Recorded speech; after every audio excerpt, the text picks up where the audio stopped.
لله وكفى وسلام على عباده الذين اصطفى لا سيما على سيد الرسل وخاتم الأنبياء وعلى آله الأصفياء والرضوان على أصحابه الأتقياء أما بعد فأعوذ بالله من الشيطان الرجيم بسم الله الرحمن الرحيم نون والقلم وما يسطرون ما أنت بنعمة ربك بمجنون وإن لك لأجرا غير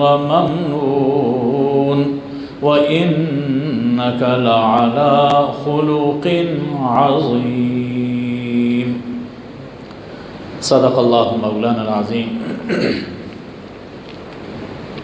حاضرین گرامی قدر، ہماری خوش قسمتی ہے کہ ہم سرور دو عالم صلی اللہ علیہ وآلہ وسلم کی سیرت طیبہ کے حوالے سے ایک محفل میں شریک ہو رہے ہیں۔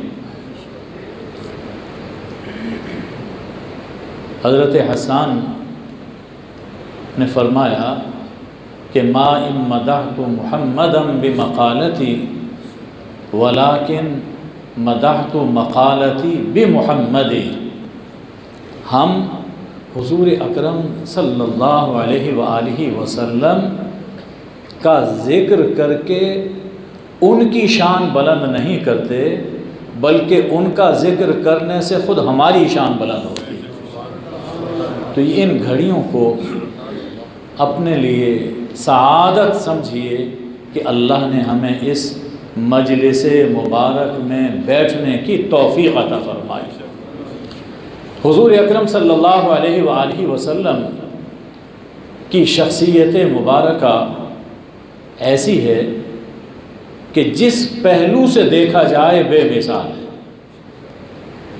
پیدائش سے لے کر، بلکہ پیدائش سے پہلے عالم ارواح، پھر اس دنیا میں ظہور، اور نبوت سے پہلے کی زندگی، ظہور نبوت کے بعد کی زندگی، اور آپ اب اس وقت جس جہان میں ہیں، اور قیامت کے بعد جو آپ کا رتبہ ہوگا، کسی پہلو سے دیکھ لیجئے حضور اکرم صلی اللہ علیہ وآلہ وسلم کی کوئی مثال نظر نہیں آتی۔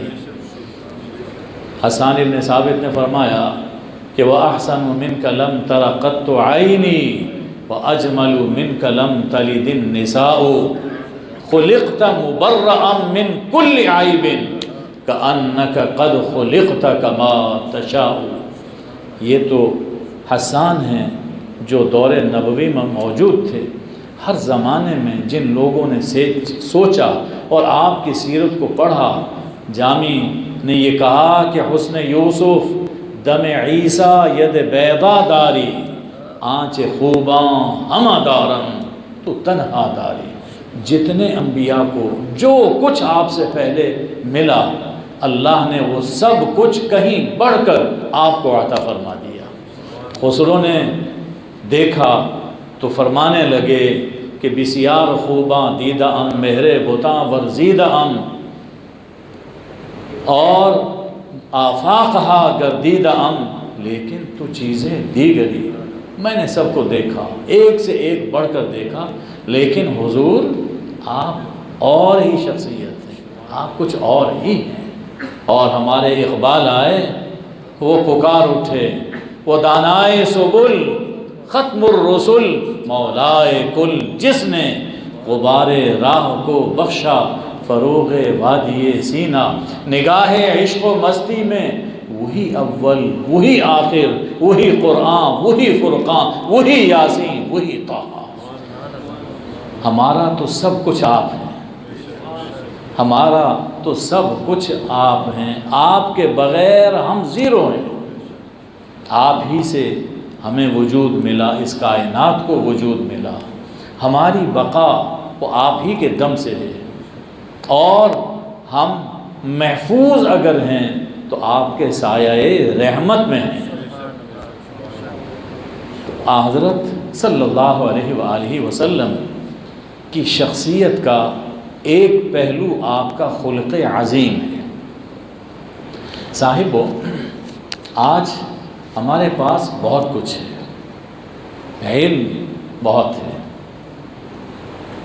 علم بہت ہے، علم تو اب شیلف پہ پڑا ہوا ہے، اور بلکہ شیلف سے بھی بڑھ کر اب ہماری انگلی کے نیچے آ گیا ہے، کلک کریں ہر چیز آپ کے سامنے آ جاتی ہے۔ اور عبادت میں دیکھیں بہت سے عبادت گزار ہمیں نظر آتے ہیں، اور زندگی کے جتنے شعبے ہیں، تجارت ہے اور سیاست ہے، معیشت ہے، ان سب میں ایک سے ایک بڑھ کر آپ کو انسان ملیں گے، لیکن ایک چیز کی بہت کمی ہے، اور وہ سبھی میں ہے، اور وہ چیز ہے اخلاق، حسن خلق، اس کی بہت کمی ہے، حسن خلق۔ تو آج اس مختصر سے وقت میں ہم حضور اکرم صلی اللہ علیہ وآلہ وسلم کی زندگی سے اخلاق حسنہ سمجھنے کی کوشش کر رہے ہیں۔ صاحبو، جیسے ایک زندہ انسان تب ہوتا ہے، زندہ انسان تب ہوتا ہے جب جسم اور روح ایک دوسرے سے جڑے ہوئے ہوں۔ اگر صرف جسم ہے روح نہیں ہے، مردہ ہے، کچھ ہی دیر میں کوشش ہوتی ہے کہ قبرستان میں پہنچا دیا جائے، اور جب تک ہمارے جسموں میں روح نہیں آئی تھی تب بھی ہمارا کوئی وجود نہیں تھا۔ روح اور جسم آپس میں جڑے تو ہم زندہ انسان بنے۔ اسی طرح دین یہ بھی ایک جسم کی طرح ہے، دین کے جسم کی روح ایمان ہے، روح ایمان ہے، اور ایمان کے بعد دو چیزیں ہیں جن کا تعلق ہمارے عمل سے ہے، ایک ہے عبادت اور دوسرے ہیں اخلاق۔ عبادت کا تعلق اللہ سے ہے، اور اخلاق خدمت کا تعلق مخلوق سے۔ تو ایمان کے بعد یہ دو چیزیں اگر ایک مسلم میں پائی جاتی ہیں تو وہ مسلم کامل ہے، مومن کامل ہے، کہ اللہ کو عبادت سے راضی رکھے اور اللہ کی مخلوق کے ساتھ اس کا ملنا جلنا اٹھنا بیٹھنا اور تمام معاملات وہ اخلاق کے ساتھ ہوں، وہ مومن کامل ہے۔ اگر صرف عبادت ہے اخلاق نہیں ہے، اسلام ناقص ہے، اور صرف اخلاق ہیں عبادت نہیں ہے، تب بھی اس کا اسلام ناقص ہے۔ تو ایمان کے بعد عبادت اور اخلاق جب مل جاتے ہیں، کسی شخص کی شخصیت کا جز بنتے ہیں، تب وہ مسلم کامل مومن کامل اپنی حیثیت کے مطابق بنتا ہے۔ حضور اکرم صلی اللہ علیہ وآلہ وسلم کی حیات طیبہ کے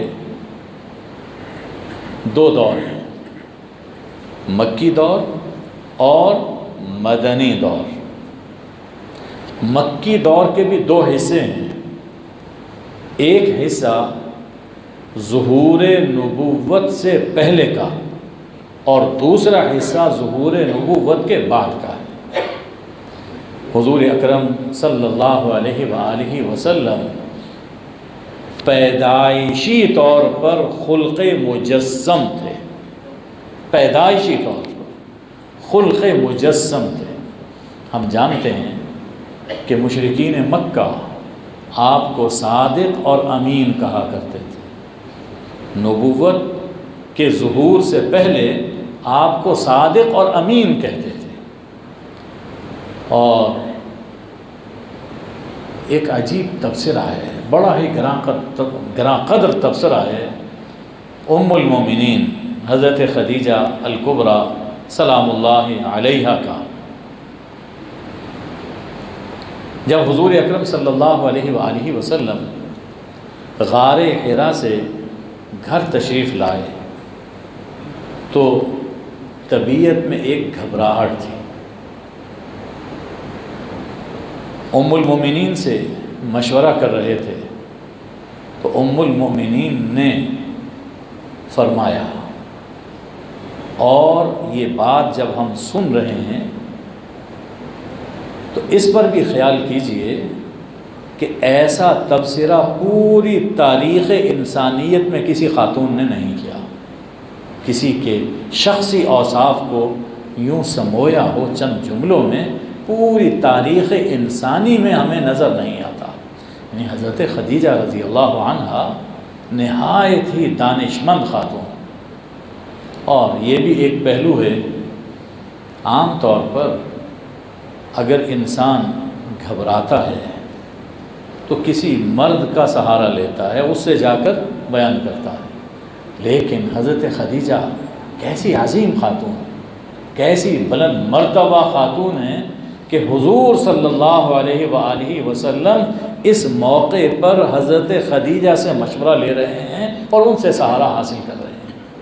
تو حضرت خدیجہ ام المومنین فرماتی ہیں کہ کلا واللہ لا یخزیک اللہ ابدا، ہرگز نہیں، آپ فکر نہ کریں، اللہ کی قسم، اللہ کبھی آپ کو تنہا نہیں چھوڑے گا، اللہ کبھی اس سوسائٹی میں آپ کو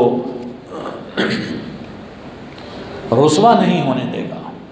اب اس کے بعد جو وجہ بیان فرمائی عجیب ہے، یہ نہیں فرمایا کہ آپ جاتے ہیں حرا میں اعتکاف کرتے ہیں، کئی دن وہاں پر بیٹھتے ہیں، غور و فکر کرتے رہتے ہیں، یعنی عبادت کا حوالہ اس موقع پر نہیں دیا۔ یہاں پر حوالہ حضور اکرم صلی اللہ علیہ وسلم کی خدمت خلق کا دیا ہے، خدمت خلق یہ حوالہ دیا۔ وجہ یہ ہے کہ انک لتصل الرحم، آپ صلہ رحمی کرتے ہیں، اللہ آپ کو تنہا نہیں چھوڑے گا، آپ کو بے سہارا نہیں کرے گا، اس لیے کہ آپ صلہ رحمی کرتے ہیں، اور جو صلہ رحمی کرے، رشتہ داروں کے ساتھ جوڑ کر رکھے، اسے اللہ دنیا میں بھی رسوا نہیں ہونے دیتا۔ دوسری بات فرمائی وتصدق الحدیث، آپ ہمیشہ سچ بولتے ہیں، سچ بولنے والے کی اللہ دستگیری فرماتا ہے۔ آزمائش آتی ہے لیکن اللہ دستگیری فرماتا ہے، کرم کرتا ہے اور اس کو گرداب سے نکال لیتا ہے جو سچ بولتا ہے۔ تیسری چیز فرمائی کہ وتحمل الکل، آپ تھکے ہوئے شخص، تھکے ہارے کو کا بوجھ اٹھا لیتے ہیں، جو زندگی کی دوڑ میں تھک جائے، گرنے کے قریب ہو، اس کا آپ سہارا بن جاتے ہیں، اس کا آپ بوجھ اٹھا لیتے ہیں۔ چوتھی بات فرمائی کہ وتکسب المعدوم، آپ نادار کی کفالت کرتے ہیں، نادار کو عطا کرتے ہیں، جس کے پاس کچھ نہ ہو اس کو آپ سہارا دیتے ہیں۔ پانچویں بات فرمائی کہ وتقری الضیف، آپ مہمان نواز ہیں، مہمان آ جائے تو اس کا اکرام کرتے ہیں، اور جو ایسا ہو اسے اللہ تنہا نہیں چھوڑتا۔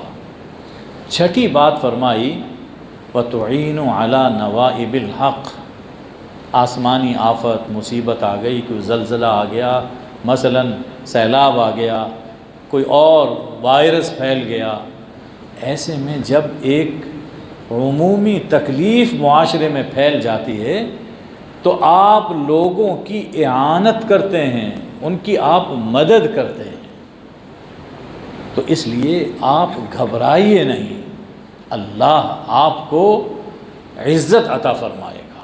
یہ حضرت ام المومنین خدیجہ رضی اللہ تعالی عنہا نے یہ بات فرمائی۔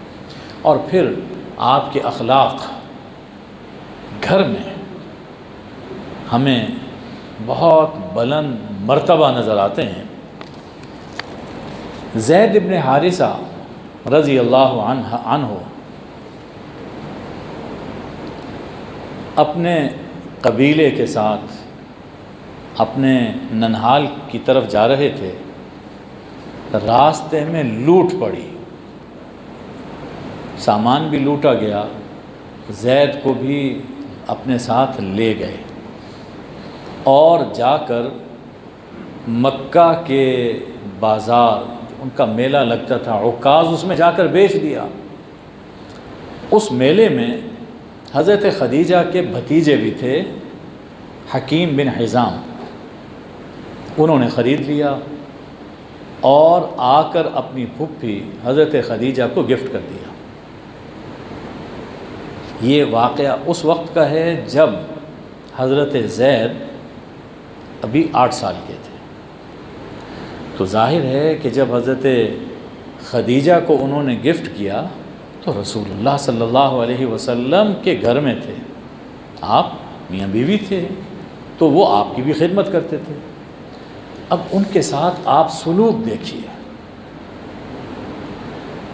کہ 15 برس کے تھے جب ان کے ماں باپ کو اطلاع ملی کہ ہمارا بیٹا مکہ میں فلاں صاحب کے پاس ہے، تو باپ اور چچا دونوں آئے، ملنے کے لیے آئے اور آ کر یہ کہا آپ ہم سے جو قیمت لینا چاہیں لے لیں، لیکن ہمارا بیٹا ہمیں لوٹا دیں۔ تو حضور اکرم صلی اللہ علیہ وآلہ وسلم، جن پر ابھی نبوت نازل نہیں ہوئی تھی، وحی نازل نہیں ہوئی تھی، اس وقت کی بات ہے، آپ نے فرمایا مجھے کوئی اعتراض نہیں ہے، زید اگر آپ کے ساتھ جانا چاہے تو آپ لے جائیں۔ باپ نے کہا، چچا نے کہا چلو بیٹا، اس سے بڑھ کر اور کیا چیز ہو سکتی ہے کہ وہ آپ کو فری ہمارے ساتھ بھیج رہے ہیں، آزاد کر رہے ہیں۔ تو حضرت زید نے کہا کہ میں آپ کے ساتھ جانے کے لیے تیار نہیں، اس لیے کہ یہاں محمد صلی اللہ علیہ وسلم سے مجھے جو پیار، جو شفقت، جو عنایت ملی وہ کبھی آپ سے بھی نہیں ملی۔ باپ کی محبت، چچا کی محبت، ایسی شفقتیں تو کبھی مجھے اپنے گھر میں ماں باپ سے نہیں ملی جو مجھے محمد صلی اللہ علیہ وسلم عطا فرما رہے ہیں۔ آپ نے انہیں آزاد کر دیا اور اپنا بیٹا بنا لیا۔ کس دور کی بات ہے؟ ظہور نبوت سے پہلے کی بات ہے۔ وہ غلام تھے، ایک داغ لگ چکا ہے غلامی کا، لیکن آپ انہیں بیٹا بنا لیتے ہیں اور لوگ زید بن محمد صلی اللہ علیہ وآلہ وسلم کے نام سے انہیں پہچانتے ہیں۔ یہاں رک کر ہمیں اپنے احوال کا بھی جائزہ لینا چاہیے۔ ہمارے گھروں میں بھی نوکر ہوتے ہیں، دیکھنا ہے کہ ہمارا اپنے نوکروں سے، خادموں سے کیسا سلوک ہے۔ آئے دن ہم اخبار میں پڑھتے ہیں کسی بچی کو جلا دیا گیا، آئرن گرم کر کے اس کو داغ دیا گیا، ٹانگیں توڑ دی گئیں اور جھلسا دیا گیا۔ اور یہ کام ان پڑھ لوگ نہیں کرتے، جاہل لوگ نہیں کرتے، پڑھے لکھے اچھے مناصب پر فائز لوگ یہ اپنے گھر میں ظلم کرتے ہیں اس خیال سے کہ ان کا کوئی وارث نہیں ہے، یہ ہمارا کیا کر لیں گے۔ حضور اکرم صلی اللہ علیہ وآلہ وسلم کی سیرت سے ہمیں یہ سبق ملتا ہے کہ کوئی کتنا ہی غریب کیوں نہ ہو، کتنا ہی بے سہارا کیوں نہ ہو، کسی پر ظلم اور زیادتی کرنا ہرگز جائز نہیں ہے۔ اور پھر دیکھیے کہ جب حضور صلی اللہ علیہ وسلم نے ان کے سر پر دست شفقت رکھا، انہوں نے اپنی جان حضور کے مشن کے لیے قربان کر دی۔ یہ ظہور نبوت سے پہلے۔ نبوت کا ظہور ہوتا ہے، اللہ اپنا نور قرآن کی شکل میں حضور اکرم صلی اللہ علیہ وآلہ وسلم کو عطا فرماتا ہے۔ تو پھر اس اخلاق کی تابانیاں تو اور بڑھ گئیں۔ لوگوں نے آپ کو مجنون کہا، مفتون کہا۔ اللہ نے فرمایا کہ نون والقلم وما یسطرون، قسم ہے قلم تقدیر کی، قسم ہے قلم نور کی، اور فرشتے یا انسان جو کچھ اب تک لکھتے چلے آ رہے ہیں، جن انسانوں کے ریکارڈ محفوظ ہیں، ان سب کو میں گواہ بنا کر کہتا ہوں ما انت بنعمت ربک بمجنون، آپ پر تو خدا کا بڑا کرم ہے۔ لوگ کہتے ہیں کہ آپ مجنون ہیں، نہیں، میں قسم کھا کے کہتا ہوں آپ مجنون نہیں ہیں، اور جو کچھ آپ کر رہے ہیں لوگ اسے دیوانگی سمجھتے ہیں، آپ کس کے لیے کر رہے ہیں؟ میرے لیے۔ تو میں قسم اٹھا کے کہتا ہوں آپ کو ایسا اجر دوں گا کہ جس کی کوئی انتہا نہیں، ایسا اجر جو لا انتہا ہے۔ وجہ یہ ہے کہ وَإِنَّكَ لَعَلَىٰ خُلُقٍ عَظِيمٍ، آپ عظیم اخلاق کے بلند مرتبے پر فائز ہیں۔ الفاظ پہ غور کیجئے، صرف یہ نہیں کہا کہ آپ اچھے اخلاق کے مالک ہیں، بلکہ فرمایا کہ عظیم اخلاق، اور یہ نہیں ہے آپ کو ہم نے عظیم اخلاق دے دیے۔ اعلیٰ استعمال ہوتا ہے لفظ جب کوئی شخص کسی چیز پر مسلط ہو، اس پر حاوی ہو، یعنی اخلاق عظیم کے، خلق عظیم کا جو بلند ترین مرتبہ ہو سکتا ہے، آپ اس بلند مرتبے پر کھڑے ہوئے ہیں۔ اللہ نے آپ کو ہر طرح کا اچھا خلق اور اچھی عادتیں اور خوبیاں عطا فرما رکھی ہیں۔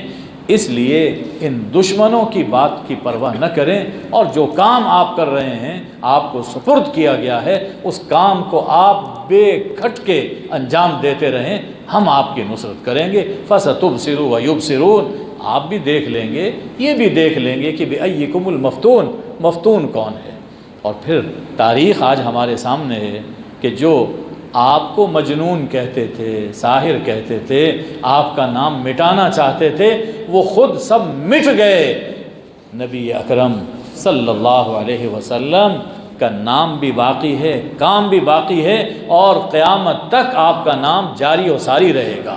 آج دنیا میں فرمایا گیا کہ وَرَفَعْنَا لَكَ ذِكْرَكَ، آپ کی خاطر، یہ نہیں فرمایا کہ ہم نے آپ کا ذکر بلند کر دیا، فرمایا کہ لَكَ، آپ کی دلداری کے لیے۔ بڑا عجیب لطف ہے اس کے اندر، ہم نے آپ کی خاطر، آپ کی دلداری کے لیے ہم نے آپ کی یاد، آپ کا نام، آپ کا ذکر بلند کیا ہے۔ آج پوری دنیا میں 24 گھنٹے میں کوئی وقت ایسا نہیں گزرتا کہ جو اللہ اور اللہ کے رسول صلی اللہ علیہ وسلم کے نام سے خالی ہو۔ اشہد ان لا الہ الا اللہ و اشہد ان محمد الرسول اللہ، پوری دنیا میں ہر وقت فضاؤں میں یہ گونجتا رہتا ہے۔ تو آپ کی رفعت ذکر، آپ کی بلندی شان اور آپ کی عظمت آج پورا جہان اپنی آنکھوں سے دیکھ رہا ہے۔ حضور اکرم صلی اللہ علیہ وآلہ وسلم پر جب یہ اخلاق کا مجدہ نازل ہوا تو آپ نے ایک بات فرمائی تھی، اور اس میں ہمارے لیے بڑی نصیحت ہے۔ حضرت حذیفہ رضی اللہ تعالی عنہ سے روایت ہے، فرمایا سرور دو عالم صلی اللہ علیہ وسلم نے کہ لا تکونوا امعا نہ بنو، امعا نہ بنو، تقولون ان احسن الناس احسننا وان اساءوا ظلمنا، کہ انا اکون مع الناس کما یکونون معی، کہ میں لوگوں سے ویسا سلوک کروں گا جیسے لوگ مجھ سے کرتے ہیں۔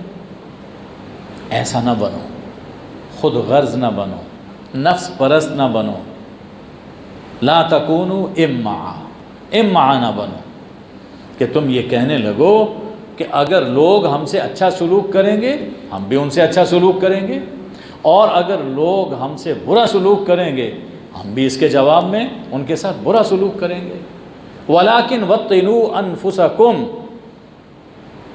إِنْ أَحْسَنَ النَّاسِ أَن تُحْسِنُوا، اپنے آپ کو اس بات کا خوگر بناؤ، اپنے آپ کو اس بات کا عادی بناؤ کہ اگر لوگ اچھا سلوک کریں آپ ان سے اچھا سلوک کریں، لیکن وَإِنْ أَسَاءُوا فَلَا تَظْلِمُوا، اگر لوگ آپ سے برا سلوک کریں تو اس کے جواب میں ان سے برا سلوک مت کرو، اپنے آپ کو اس بات کا عادی بناؤ۔ یہ خود غرضی یہ دلوں سے نکالو۔ آج ہم جس معاشرے میں جی رہے ہیں اس میں انتقام کے جذبات ہیں۔ ہم میں ہر آدمی یہ چاہتا ہے کہ اگر کوئی مجھ سے برا سلوک کرتا ہے وہ زمین پر چلتا پھرتا ہوا مجھے نظر نہ آئے۔ انتقام، اور پھر وہ بھی خون آشام، اور پھر کس کس طرح سے ایک دوسرے کو بدنام کیا جاتا ہے، مروانے کی کوشش کی جاتی ہے، اذیت پہنچانے کی کوشش کی جاتی ہے۔ نتیجہ کیا ہے کہ بگاڑ بڑھتا چلا جاتا ہے۔ بگاڑ تبھی ختم ہوگا جب بگاڑ کے جواب میں اچھائی کی جائے۔ قرآن مجید نے فرمایا کہ وَلَا تَسْتَوِي الْحَسَنَةُ وَلَا السَّيِّئَةُ، نیکی اور برائی برابر نہیں ہو سکتی۔ نیکی اور برائی یہ ان کا وزن برابر نہیں ہو سکتا، اور اگر کوئی شخص آپ سے برا سلوک کرتا ہے، آپ کا دشمن ہے، تو آپ اس سے اچھا سلوک کیجئے، اس کا نتیجہ یہ دیکھو گے کہ کأنہ ولی حمیم، گویا وہ تمہارا مخلص اور جانثار دوست ہے۔ تو برائی ختم کرنے کا طریقہ یہی ہے کہ برائی کا جواب اچھائی سے دیا جائے۔ اگر برائی کا جواب برائی سے دیا جائے تو برائی بڑھے گی، اور برائی بڑھنے سے ہم سب اس کی لپیٹ میں آئیں گے۔ حضور اکرم صلی اللہ علیہ وسلم نے ایک موقع پر فرمایا کہ امرنی ربی بتسع، میرے رب نے مجھے 9 باتوں کا حکم دیا ہے۔ اس کے بعد 9 باتیں آپ نے بیان فرمائیں۔ ایسا لگتا ہے کہ حضور اکرم صلی اللہ علیہ وآلہ وسلم اپنی زندگی بیان فرما رہے ہیں کہ میں اپنی زندگی کن حالات اور کن کیفیات کے اندر گزارتا ہوں۔ سب سے پہلی چیز فرمائی خشیت اللہ فی السر والعلانیہ، اللہ نے مجھے حکم دیا ہے کہ خلوت اور جلوت دونوں حالتوں میں اللہ سے ڈرتا رہوں۔ خلوت میں اور جلوت میں ہر حال میں اللہ سے ڈرتا رہوں، اللہ کا خوف میرے دل میں ہو۔ جلوت میں بچنا آسان ہے، جلوت میں گناہ سے بچنا، علانیہ گناہ کرنا مشکل ہے اور بچنا آسان ہے، لیکن جب انسان تنہا ہوتا ہے اور یہ سمجھتا ہے کہ کوئی دیکھنے والا نہیں ہے تو وہاں انسان بہت کچھ وہ کر گزرتا ہے جو وہ سب کے سامنے نہیں کرتا۔ حالانکہ جیسے جلوت میں مجلس میں دیکھنے والا ہے وہی دیکھنے والا خلوت میں بھی تو موجود ہے۔ ہماری خلوت کہاں ہوتی؟ خلوت ہو نہیں سکتی، ہم جہاں ہوں اللہ ہمارے ساتھ ہے۔ تو فرمایا کہ میرے اللہ کا مجھے حکم ہے کہ میں خلوت اور جلوت ہر حال میں اللہ سے ڈرتا رہوں۔ دوسری بات فرمائی کہ میرے رب کا مجھے یہ حکم ہے کہ کلمۃ العدل فی الغضب والرضا، میں کسی سے راضی ہوں یا کسی سے ناراض ہوں، ہر حال میں عدل کی بات کہوں، ہر حال میں عدل کی بات کہوں۔ کسی سے انسان خوش ہوتا ہے، اس کے بارے میں انسان اچھی رائے دیتا ہے، اچھی بات کرتا ہے، لیکن جب انسان ناراض ہوتا ہے تو اس کی خوبیوں پر بھی پانی پھیر دیتا ہے اور وہ چیزیں اس کے لیے بیان کرتا ہے۔ کیڑے، ایک تو ہوتا ہے کیڑے نکالنا، لیکن جب انسان کسی پر غضبناک ہوتا ہے تو اس میں کیڑے ڈالتا ہے، کیڑے ڈالتا ہے اس میں۔ فرمایا رسول اللہ صلی اللہ علیہ وسلم نے، نہیں، تم کسی سے خوش ہو یا کسی سے ناراض ہو، بات وہ کرو جس کا اللہ کے سامنے جواب دے سکو، عادل کی بات کرو۔ قرآن مجید میں فرمایا گیا وَلَا يَجْرِمَنَّكُمْ شَنَآنُ قَوْمٍ عَلَىٰ أَلَّا تَعْدِلُوا، دیکھو کسی قوم کی دشمنی، کسی قوم کا بغض تمہیں اس بات پر نہ ابھارے کہ تم عادل نہ کرو۔ کسی قوم کی دشمنی میں تم عادل کا دامن ہاتھ سے نہ چھوڑ دینا، بلکہ اعدلوا، ہر حال میں عادل کرو، خواہ تمہارا دوست ہو خواہ تمہارا دشمن ہو، ہر حال میں عادل کرو، ہوا اقرب للتقوی، رب تک پہنچنے کا یہ سب سے قریب ترین راستہ ہے، ہر حال میں عادل۔ تیسری چیز فرمائی والقصد فی الفقر والغنا، فقر اور غنا دونوں حالوں میں میانہ روی اختیار کروں، یہ میرے رب نے مجھے حکم دیا۔ معاشی خوشحالی ہے تب بھی میانہ روی، اور اگر حالات تنگ ہیں تو تب بھی میانہ روی۔ صرف اسی ایک بات کو لے لیجئے، ہمارا جو موجودہ ہمارے مسائل ہیں ہم سب اس کی لپیٹ میں ہیں، مہنگائی کی لپیٹ میں ہیں، معاشی بدحالی ہے۔ صرف یہی ایک بات اگر ہم پلے سے باندھ لیں کہ میانہ روی اختیار کرنی ہے، کوئی امیر ہے وہ بھی میانہ رو ہو، اور غریب ہے تو وہ بھی میانہ روی اختیار کرے، اللہ دیکھیے کہ ابھی بھی خوشحالی عطا فرما دے گا۔ یہ جو کچھ معاشی بدحالی ہے ہمارے ملک میں، اس کی صرف ایک وجہ ہے، اور وہ ہے اسراف، فضول خرچی، بے تحاشا خرچ کرنا ہے۔ اور اس کو تفصیل سے آپ سب حضرات خود سمجھ رہے ہیں کہ کس انداز میں کس طرح سے ہمارے ہاں فضول خرچی ہوتی ہے، اور اس کا نتیجہ ہم بھگت رہے ہیں۔ ہم سب اس برائی میں مبتلا ہیں، جس حد یعنی جس کا جتنا بس چلتا ہے وہ فضول خرچی کرتا ہے۔ اللہ نے اس سے روکا، اللہ کے رسول صلی اللہ علیہ وسلم نے اس سے روکا ہے۔ تین چیزیں۔ پھر یہ فرمایا اللہ نے مجھے حکم دیا ہے کہ ان اصل من قطعنی، جو مجھ سے تعلق توڑے میں اس سے تعلق جوڑوں۔ اللہ اکبر، کتنی بڑی بات ہے، کتنی بڑی بات ہے کہ جو مجھ سے تعلق توڑے میں اس سے تعلق جوڑوں۔ ہمارا نفس ہمیں کیا کہتا ہے؟ اچھا نہیں ملتا، نہ ملے، میں کوئی اس کا محتاج ہوں، وہ ایک دفعہ نہیں ملے گا میں 10 دفعہ اس سے بات نہیں کروں گا۔ ہمارا نفس ہمیں یہ کہتا ہے، لیکن رسول اللہ صلی اللہ علیہ وسلم فرماتے ہیں کہ میرے اللہ کا یہ حکم ہے، مجھے میرے اللہ کا یہ حکم ہے کہ جو تعلق توڑے تم اس سے تعلق جوڑو۔ فرمایا میرے اللہ کا مجھے یہ حکم ہے کہ ان اعفو عمن ظلمنی، مجھ پر کوئی ظلم کرتا ہے میں اسے معاف کر دوں، میں اسے معاف کر دوں۔ یہ میرے اللہ کا مجھ پر حکم ہے، میرے اللہ کا میرے لیے حکم ہے، میں معاف کر دوں۔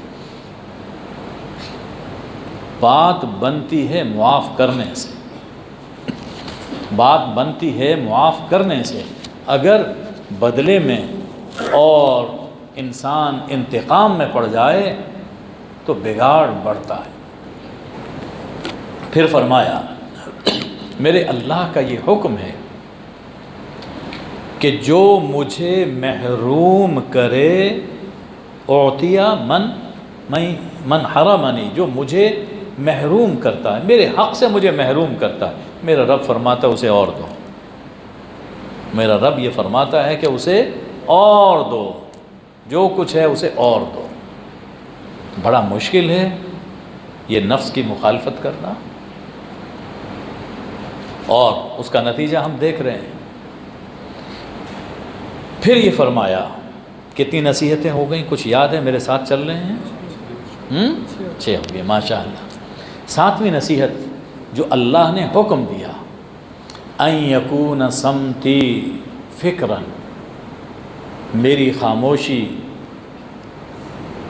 غور و فکر کی خاموشی ہو۔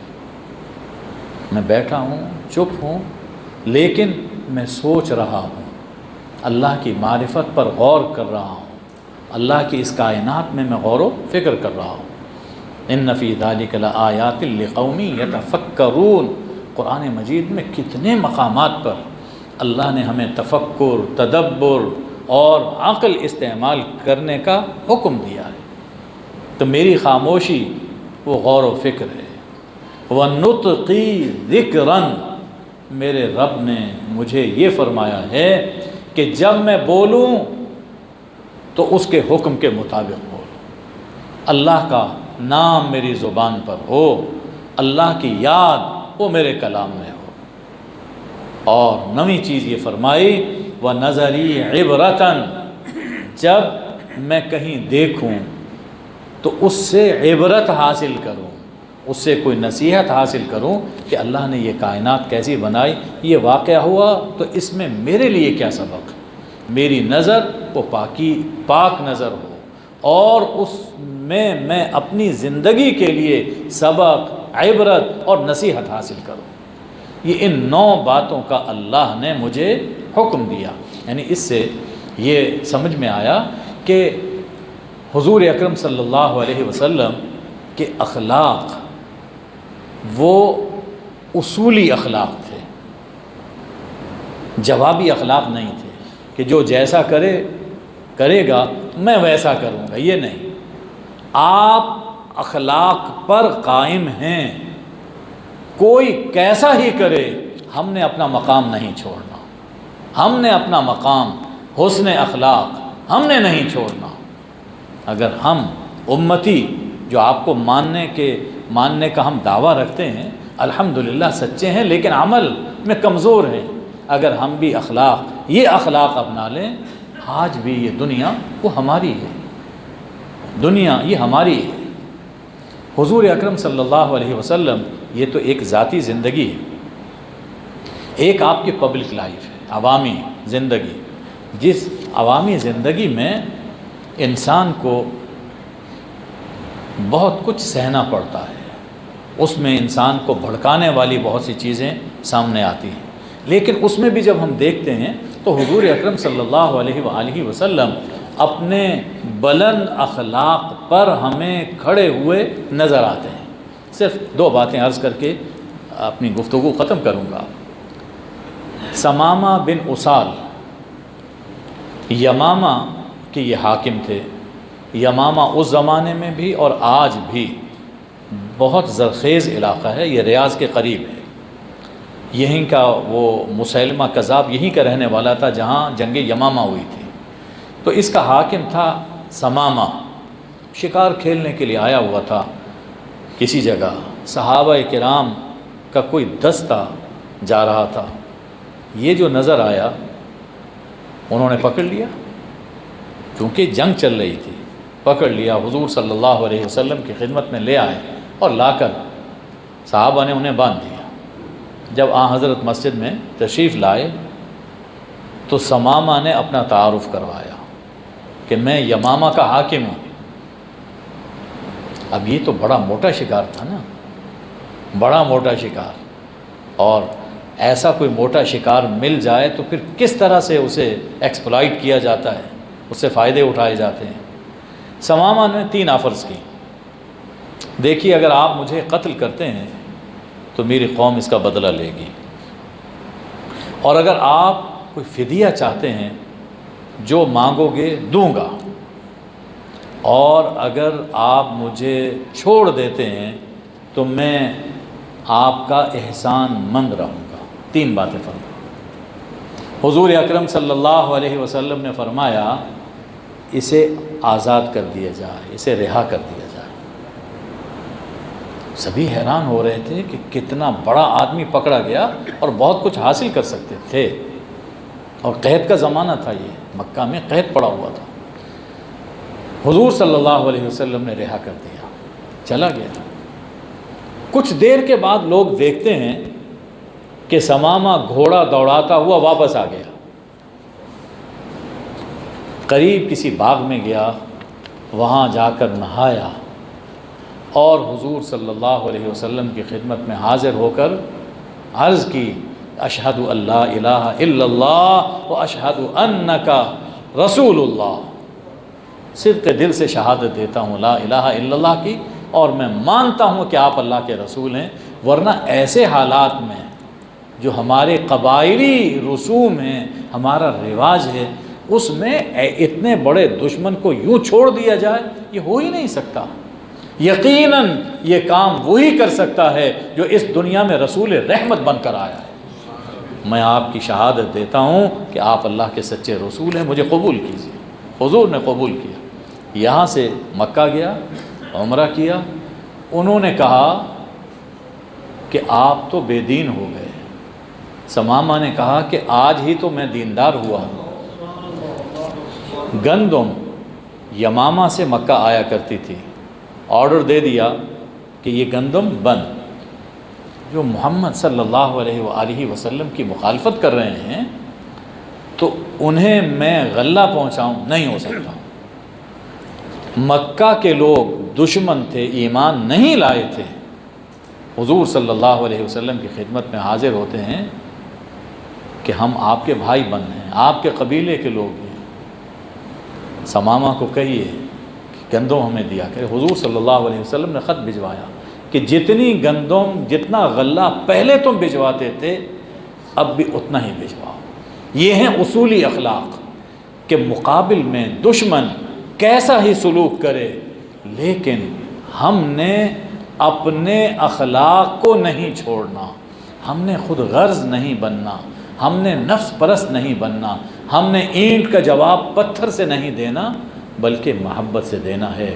سلام اس پر کہ جس نے گالیاں سن کر دعائیں دیں، سلام اس پر کہ جس نے غیروں کو اپنے قریب کیا، اپنے اخلاق سے اور اپنے کردار سے اسلام میں داخل کیا۔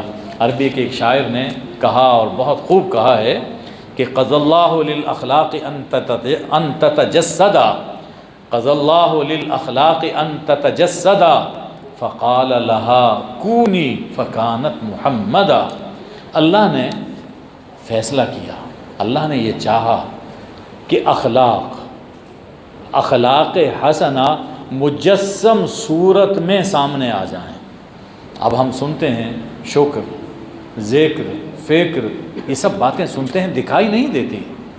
اللہ نے یہ چاہا کہ یہ اخلاق حسنہ مجسم ہو کر سامنے آ جائیں، جتنے اخلاق حسنہ وہ مجسم ہو کر سامنے آ جائیں، لوگ دیکھ لیں کہ اخلاق حسنہ کیا ہوتے ہیں۔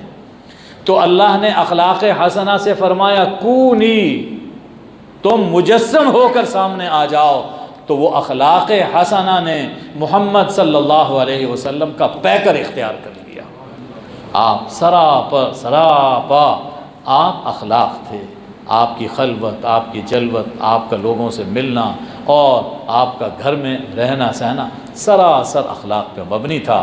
آج کی یہ نشست اور آپ کا یہ ذکر پاک ہمیں یہ دعوت دیتا ہے کہ ہم حضور اکرم صلی اللہ علیہ وآلہ وسلم کے اخلاق سے خود اپنے دلوں کو بھی روشن کریں، اپنی زندگیوں کو بھی سنواریں اور اپنے گھروں میں بھی آپ کے خلق سے اجالا پیدا کریں۔